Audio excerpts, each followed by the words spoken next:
I used to think our town was boring. Every street felt the same, every weekend predictable. We didn't get theme parks or big malls. We got a gas station, a diner, and, according to local legend, the old Blackwood Elementary School. Everyone had a story about that place. Some said it closed because of a fire. Others claimed kids went missing there, and their parents just stopped asking questions. My mom always told me it was shut down for structural issues, which sounded like the kind of excuse adults make up to keep kids away. But when you're 13, a story like that isn't a warning, it's an invitation. It was my friend Devin's idea to go in. He always wanted to be the leader, mostly because he was the only one dumb enough to volunteer first. "Halloween's next week," he said, grinning like it was Christmas. "We go in, film the place, and post it online. Boom, we're legends." I told him it was stupid, which meant I'd already half agreed to it. Then there was Sarah, quiet, smart, the kind of person who always had a backpack full of snacks and flashlights, just in case. She rolled her eyes but didn't say no. And finally, we had Luis. He didn't like scary stories, but he hated being left out more. 4 kids, 1 abandoned school. We chose Saturday night. By the time we got to the fence surrounding Blackwood, the sun had dipped below the horizon, leaving only a dull orange glow. The building loomed over us, its windows shattered like broken teeth, its front doors chained shut. "Looks safe," Luis muttered. "Relax," Devin said. He'd already found a section of the fence that had been cut open. "Other people have been here, we'll be fine." Inside the fence, the air felt different, heavier, like stepping into a basement that hadn't been opened in years. The grass was dead in patches, and old playground equipment creaked in the wind. Sarah turned on her flashlight. "We go in, we look around, and we leave. No stupid dares, Devin." He smirked. "Sure." The side door was easier to open than it should have been. Rust groaned as Devin pushed it inward, and the smell hit us immediately. Mold, dust, and something faintly metallic. The hallway stretched out before us, lined with peeling lockers and faded posters about reading and kindness. Our footsteps echoed too loudly. I didn't like how the sound seemed to keep going after we stopped. We made it through the first floor without much trouble. Classrooms were trashed, desks overturned, textbooks scattered, and graffiti covering the walls. Most of it was the usual stuff: names, swears, badly drawn ghosts. But then we found the stairwell to the basement. The door was covered in symbols I didn't recognize. Circles within circles, jagged lines, and what looked like handprints pressed into the dust. Devin grinned. "Now we're getting somewhere." I wanted to tell him we'd already seen enough, but something about those symbols pulled at me, like they weren't just drawings, like they were warnings. Sarah shined her light on the door and frowned. "These weren't here when my brother came last year. He said the basement was locked." "Guess someone unlocked it," Devin said. And then, before any of us could argue, he opened the door. The stairwell groaned under our weight as we descended. Each step sent a shiver through the metal frame, like the whole thing was warning us to turn back. The air down there wasn't just cold, it was wet. Every breath tasted like rust and something sour that made my stomach churn. Louise muttered, "This feels wrong." And for once, Devin didn't crack a joke. He just kept moving, flashlight bobbing as he led the way. At the bottom, the basement opened into a wide corridor that didn't look like the rest of the school. The walls were brick instead of plaster, and the floor was bare concrete, streaked with something dark. Old storage rooms lined the hallway, doors either missing or hanging crooked on their hinges. Inside them, we found broken desks, busted filing cabinets, and boxes of yellowed papers that disintegrated when you touched them. But then Sarah pointed to something odd. "Look at this," she whispered. On one of the brick walls, a fresh symbol had been painted. A circle split into 4 sections, with a triangle carved through the center. It didn't look like graffiti. It looked deliberate. "There's more," Louise said, shining his light further down. He was right. Every 20 feet, the same symbol appeared again, but each one was drawn cleaner than the last, as if whoever made them had practiced until they got it perfect. And then we heard it, a sound, soft at first, like wind. But the longer we listened, the clearer it became. It was chanting.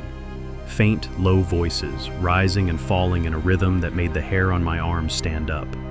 Devin's grin returned, but it was shaky now. This is insane," he whispered. "We're actually hearing something." Sarah grabbed his sleeve. "We need to leave, right now." But Devin shook her off. "Are you kidding? This is what we came for." We followed the sound, our footsteps muffled by the damp concrete. The hallway ended at a heavy steel door, slightly ajar. A faint orange glow bled through the crack, flickering like firelight. I pressed my back against the wall, my heart hammering. "What if they see us?" "They won't," Devin said. "We'll just peek and—" But he didn't finish, because the chanting suddenly stopped. The silence that followed was worse than the sound. Then, slowly, the chanting started again, louder now, more urgent. Devin swallowed hard. "Okay, maybe just one peek." We eased the door open just enough to see inside. The room beyond looked nothing like a school basement. It was huge, circular, the walls carved with the same symbols we'd seen in the hallway.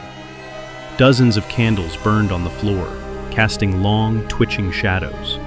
And around those candles stood figures in dark robes, hoods pulled low over their faces. In the center of the room was a table. And on that table was something wrapped in a sheet, roughly the size of a person. Luis's breathing hitched. What is that?"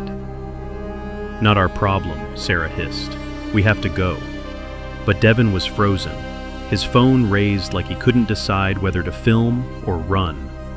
One of the robed figures stepped forward and began speaking in a voice that didn't sound entirely human. It was deep and sharp at the same time, like nails scraping metal. The others responded in unison, their voices blending into something that sounded less like people and more like a machine trying to hum a song. Then the leader raised a knife. The blade caught the candlelight, and for a second, it almost looked like it was glowing. I realized my hands were shaking so badly that my flashlight rattled in my grip. And that's when it happened. The sheet on the table moved. Not a lot, just a twitch. But it was enough. Sarah gasped. It was small, but it was loud enough. The chanting stopped. Every robed figure turned toward the door. Devin cursed under his breath and slammed it shut. "Run!" We bolted back up the hallway, our footsteps echoing like gunshots. Behind us, the steel door crashed open, and the sound of boots pounded after us. The basement that had felt endless on the way in now seemed too short, like the darkness was rushing us toward the stairs whether we wanted it to or not. Luis tripped, and I grabbed his arm, nearly yanking him off the ground. Devin hit the stairwell first, taking the steps two at a time. Sarah and I followed, and Luis stumbled behind us, breathing in panicked sobs. We burst through the basement door into the first floor. For a second, I thought we were safe. Then we heard them coming up the stairs. "Out the side door!" Devin yelled, sprinting down the hallway. But when we reached it, the chain that had been dangling loose when we arrived was now wrapped tight around the handles. Sarah pulled at it desperately. "They locked us in."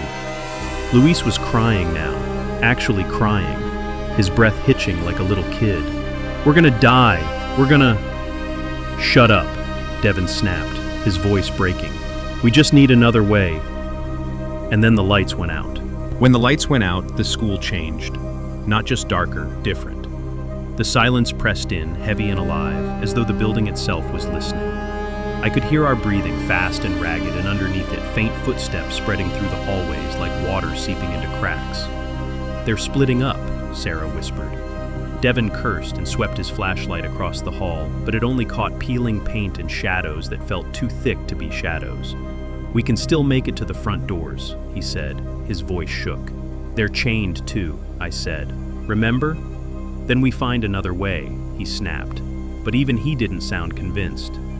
We ducked into a classroom to hide.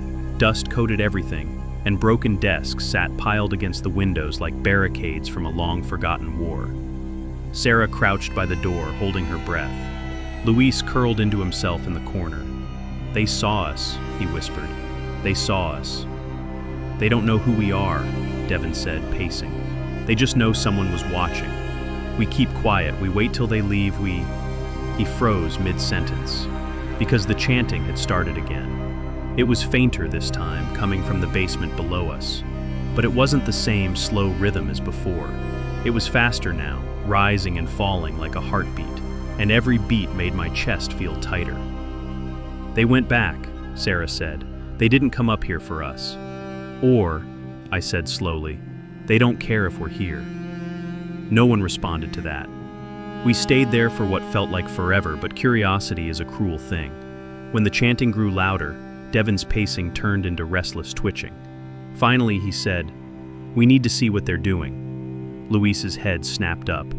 "Are you insane?" "They're distracted," Devin argued. "If we find another exit, we can sneak out while they're busy." Sarah hesitated, then nodded reluctantly. "Basement windows," she said. "If we can reach the boiler room, there should be ground-level windows that aren't boarded up." I wanted to say no. I wanted to stay hidden until the sun came up, even if it meant breathing dust until my lungs gave out. But I followed them anyway. The hallway seemed longer going back.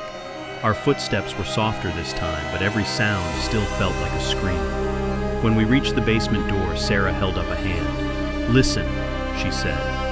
The chanting had changed again. It wasn't just faster now, it was layered. Voices overlapping, twisting around each other, rising into something that sounded less like words and more like something alive trying to crawl into our heads. Luis whimpered. "I don't like this. I don't like this at all." "Just keep moving," Devin said, though his voice was barely a whisper. We crept down the stairs and hugged the wall, moving toward the boiler room. But the ritual was visible now, and it was impossible not to look. Through a gap in the steel door, we saw them. The robed figures knelt in a perfect circle around a table. Their hoods were low, hiding their faces, and their voices blended into a single, droning hum. On the table was a person. Not a prop, not a mannequin. A real person, tied at the wrists and ankles, their chest rising and falling in quick, shallow breaths. One hand twitched weakly against the rope. Sarah gasped. "They're alive." "Keep your voice down," Devin hissed. But before we could decide what to do, something unexpected happened. The leader of the group barked an order in a language I didn't recognize, and as one, the robed figures stood and shuffled toward a door at the back of the room. They carried their candles with them, their voices fading as they disappeared into what looked like a smaller chamber. For the first time, the table was unguarded. Sarah didn't hesitate. She darted forward. "Sarah!" Devin whispered harshly, but she ignored him. We followed her in. The air in the room was thick with smoke and something metallic, blood maybe, though I didn't see any. Sarah dropped to her knees beside the table and started fumbling with the ropes. "It's okay," she whispered to the person. "We're going to get you out." The person's eyes opened briefly. They were glassy with fear, but they were human. Not smiling, not possessed, just terrified. "Help me," they croaked, voice raw. That was all we needed to hear. Devin finally snapped out of his panic and started working on the knots at the other end. My hands shook as I joined in, pulling at the ropes until my fingers burned. The chanting had stopped in the other room. "Faster," Luis hissed, his voice trembling. Finally, the ropes fell away, and Sarah helped the figure sit up. They were weak, barely able to stand, but alive. We didn't stick around to see what was in the smaller chamber. We half-dragged, half-carried the freed person through the basement hallway, searching desperately for an exit. The first stairwell was blocked by debris, and the main doors were chained shut. "Boiler room," Sarah gasped. "There are windows." We stumbled into the boiler room and found the ground-level windows Sarah had remembered. Devin smashed one with a rusted pipe, cutting his hand in the process, and shoved Luis through first. Then Sarah guided the rescued figure out. Devin followed. I was last. As I crawled through, I thought I heard the chanting start again. Softer this time, almost like laughter, but I didn't look back. We didn't stop running until the school was far behind us, just a jagged silhouette against the night sky. None of us said a word. The person we saved was taken to the hospital later that night. We didn't tell the police what really happened. We didn't think they'd believe us. And maybe we didn't even believe it ourselves. But sometimes I wonder what those robed figures were doing in that back room, and whether they were surprised or waiting for us to come back. For we wrestle not against flesh and blood, but against principalities, against powers, against the rulers of the darkness of this world. Ephesians chapter 6, verse 12, and I finally understood what it meant.